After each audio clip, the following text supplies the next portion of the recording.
सलाम, नमस्ते, सत श्री अकाल। मैं हूं रजा और आप देख रहे हैं रजाग्राफी की सबसे खास रिपोर्ट, अंतरराष्ट्रीय प्राइम टाइम रिपोर्ट।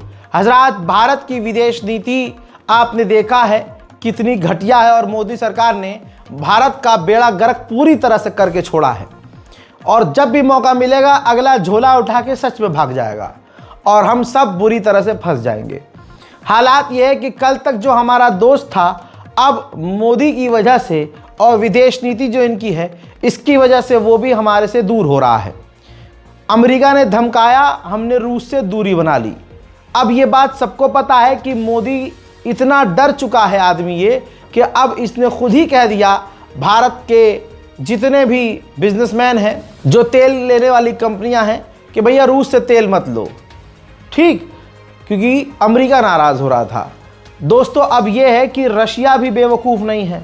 रशिया पहले से ही थोड़ी थोड़ी डील ऑलरेडी पाकिस्तान से करके बैठा था, लेकिन अब बड़ी डील दोनों देशों के बीच, रूस और पाकिस्तान के बीच हो चुकी है। दोस्तों, रूस पाकिस्तान में जर्मनी के ट्रेड पर बात हो गई है। जर्मनी के साथ मिलकर रूस पाकिस्तान अब ट्रेड पर बात कर रहे हैं। बात लगभग हो चुकी है। RD-93 MA फाइटर जेट का इंजन है जो JF-17 में लगता है। दोस्तों, ये जो इंजन है रशिया बनाता है और JF-17 फाइटर जेट के अंदर पाकिस्तान ये इंजन लगाता है। हजरात, आपको बता दूं कि पाकिस्तान और रूस के बेहतर होते संबंधों में हालिया समय में दुनिया के बड़े हिस्से, खास तौर से भारत का ध्यान अब खींच लिया है। दोनों देशों के बीच यानी पाकिस्तान और रूस के बीच इस हफ्ते तुर्की में एक बैठक में सीधे जर्मनी और हवाई संपर्क बनाने में सहमति दोनों के बीच हुई है। दोनों देशों में सहयोग सिर्फ व्यापार तक अब सीमित नहीं है भैया। रूस से पाकिस्तान JF-17 लड़ाकू विमानों के इंजन सप्लाई लगातार चर्चा में रही है। चीन की मदद से बने पाकिस्तान के इस विमान में रूस का इंजन लगा हुआ है, जो भारी मात्रा में रशिया अब पाकिस्तान को देगा। साथ ही पाकिस्तान के साथ कई अहम हथियार भी अब शेयर करेगा। अब सीधा मतलब ये है कि भाई, जो हमारा दोस्त था रूस, मोदी की घटिया नीति की वजह से अब वो पाकिस्तान की तरफ हो रहा है। 12 अक्टूबर को 3 पाकिस्तानी सैनिकों को कुत्ता बनाकर गिरफ्तार कर लिया था तालिबान ने, जिसके बाद सऊदी अरब के पास रोता हुआ पाकिस्तान पहुंचा और अब सऊदी अरब ने मीडिएशन करवाया है और मीडिएशन कामयाब रही है। सऊदी अरब की बात मानकर तालिबान ने उन 3 पाकिस्तानी फौजियों को रिहा कर दिया है। रमज़ान लग चुका है और पाकिस्तान में धमाकों की कमी नहीं हुई है। पाकिस्तान के खैबर पख्तूनख्वा के इलाके में बैक टू बैक 2 धमाके हुए, जिसमें पाकिस्तान के 14 जवान मारे गए और कहा जा रहा है 18 मिलिटेंट्स भी मारे गए जो हथियारबंद थे। कई इसमें आम सैनिक भी मारे गए हैं। मेरे दोस्तों, मैं आपको बता दूं कि जो मोदी बांग्लादेश के खिलाफ कुछ नहीं बोल पा रहा था, जो मोदी सरकार बांग्लादेश की सिर्फ हिंदुओं के मारे जाने पर निंदा ही कर रही थी और जो हिंदू चिंघाड़ रहे थे और बांग्लादेश में जो हिंदू बेचारे मारे जा रहे थे, औकात इनकी ये थी कि सिर्फ भारत के मुसलमानों पर हमला करके ये वहाँ हो रहे हमले का बदला मान रहे थे। हजरात, ये कितने नंगे हैं आप सोच नहीं सकते। दोगलापन की इंतहा ये देखिए कि अब जब वहाँ के तारिक रहमान ने एज अ प्राइम मिनिस्टर का शपथ ग्रहण ले लिया है, तो बांग्लादेश के इस नए प्रधानमंत्री को मोदी ने चिट्ठी लिखकर भारत इनवाइट कर दिया है, इंडिया इनवाइट किया है। एक तो पूर्व प्रधानमंत्री शेख हसीना को अपनी जेब में पनाह दी है मोदी ने, और उधर बांग्लादेश ने सैकड़ों हिंदुओं का कत्ल किया है। यहाँ हिंदू चिंघाड़ रहा था, मुसलमानों पर गुस्सा निकाल रहा था, लेकिन अब इनके मुंह में कुछ न कुछ मोटा सा फंस जाएगा। अब ये मोदी से सवाल नहीं कर पाएंगे कि भाई आप बांग्लादेश के नए प्रधानमंत्री को भारत में इनवाइट कैसे कर रहे हो। लिख के दे रहा हूँ, किसी हिंदू की इतनी औकात नहीं होगी कि मोदी से सवाल करे। और ये जो प्रधानमंत्री अब भारत के लिए इनवाइट किया है बांग्लादेश के मोदी ने, कोई हिंदू इसका विरोध नहीं करेगा। हजरात, ओम बिरला तो खुद ही पहुंचे हुए थे। RSS ने हमेशा देश को धोखा दिया है। आज आप अपनी आंखों से RSS की औकात देखिए, मोदी सरकार की औकात देखिए। जो बांग्लादेश का कल तक हम विरोध कर रहे थे, हिंदू चिघाड़ चिघाड़ के अपना गला फाड़ रहे थे, दोस्तों अब वो हिंदू खामोश हैं। एक तो मोदी ने इनवाइट कर दिया इस आदमी को, ऊपर से ओम बिरला जो आरएसएस का बड़ा नेता रहा है, बड़ा चेहरा रहा है और विपक्ष को बोलने नहीं देता। मोदी जब बोलते हैं तो इसके चेहरे पर मुस्कान रहती है। हजरात, ये आदमी खुद बांग्लादेश गया और वहां के नए प्रधानमंत्री से हाथ मिलाकर और उसका हाथ दबाकर आया है। वहीं भारत में आया हुआ है फ्रांस का राष्ट्रपति इमैनुअल मैक्रोन। भारत और फ्रांस के बीच कई अहम डील हो चुकी है, जिसमें बड़ी डील यह है कि जो हम हेलीकॉप्टर फ्रांस से लेंगे, भारत के अंदर फ्रांस उसे खुद असेंबल करेगा, खुद इंस्टॉल करेगा, खुद जोड़ेगा, खुद बनाएगा। इमैनुअल मैक्रोन जब भारत आए तो मुंबई की सड़कों पर वो सुबह सुबह जॉगिंग करते हुए भी नजर आए।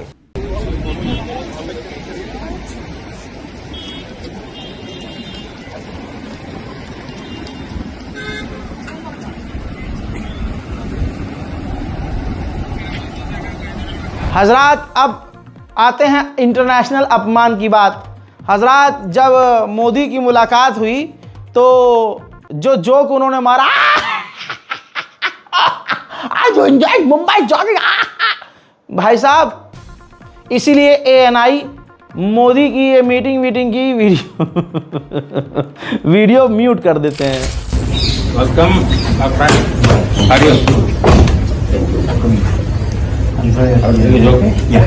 enjoyed Mumbai? I love. The what is went for jogging? Yeah, you know everything. Who is in India?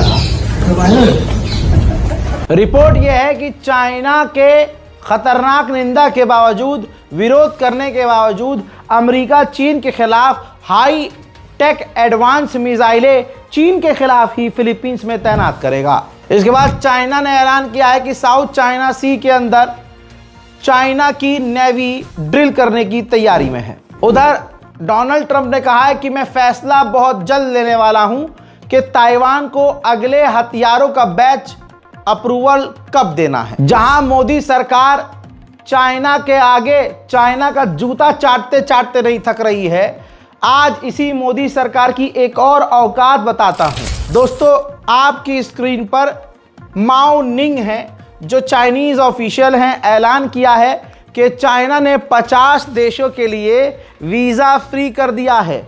आप अब सीधा वहां जा सकते हैं, लेकिन इन 50 देशों में भारत और पाकिस्तान नहीं है। पाकिस्तान जाए गधे के पिछवाड़े में। लेकिन सोचिए, जो मोदी सरकार चाइना के आगे घोड़ा बनने को तैयार है, आप देखिए उसी भारत का नाम इस लिस्ट में चाइना की नहीं है। पाकिस्तान के पूर्व प्रधानमंत्री इमरान खान, भाई साहब, उनकी हालत पर शैतान को भी तरस आ जाए। उनकी आंख का इलाज नहीं हो पा रहा है। 80 से 90% उनकी आंख की रोशनी जा चुकी है। दोस्तों, जिस पर अब बहुत अच्छा कदम उठाया गया है। दोस्तों, 14 पूर्व कप्तानों ने मांग की है कि इमरान खान को इलाज मिले। ऑस्ट्रेलिया के 6 पूर्व कप्तान इसमें हैं, इंग्लैंड के भी 4 पूर्व कप्तान हैं।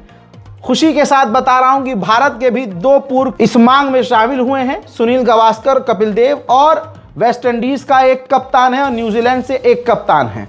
लगभग टोटल 14 से 15 कप्तानों ने पाकिस्तान की गवर्नमेंट से मांग की है कि भैया इलाज दो उन्हें। और आपको बताऊं पाकिस्तान की औकात, पाकिस्तान का कोई भी कप्तान इस मांग में शामिल नहीं है। सारा कांड कर्म होने के बाद वेनेजुएला, इस कांड के बाद वेनेजुएला जो कांड हुआ है, उस वेनेजुएला के कांड के बाद पहली बार कतर का प्रधानमंत्री वेनेजुएला पहुंचा है। नहीं पता कि क्या मकसद है। जाहिर सी बात है, इतने बड़े कांड के बाद, राष्ट्रपति के किडनैप होने के बाद अगर कतर वहां जा रहा है तो जाहिर सी बात है अमेरिका के अप्रूवल और अमेरिका की जानकारी में ही गया होगा। लेकिन डील क्या होने वाली है, ये अभी बात सामने नहीं आई है। समुद्र में अमेरिका का आतंक जारी है। कैरेबियन सी में अमेरिका ने एक बोट पर हमला किया जिसमें 12 सिविलियंस की मौत हो गई। अमेरिका ने कहा कि यह बोट अमेरिका आ रही थी और इसमें की तस्करी की जा रही थी। वेनेजुएला के बाद ट्रंप ने क्यूबा को धमकाया है और कहा है कि क्यूबा को हमसे डील करने चाहिए क्योंकि क्यूबा को हमने घेर रखा है। पत्रकार ने पूछा क्या आप क्यूबा के साथ भी वही करेंगे जो वेनेजुएला के साथ किया, तो उन्होंने कहा, ट्रंप ने कहा कि हमें ये करने की ज़रूरत नहीं है, वो करना तो बहुत आसान है, डील कर लेनी चाहिए क्यूबा को हमसे। If a deal isn't made, would you consider an operation like the one in Venezuela? I don't want to answer that. Why would I answer that? If I was, it wouldn't be a very tough operation, as you can figure. But I don't think that'll be necessary. हजरात मोहतरम, अंतर्राष्ट्रीय prime time show में आज और अभी के लिए इतना ही।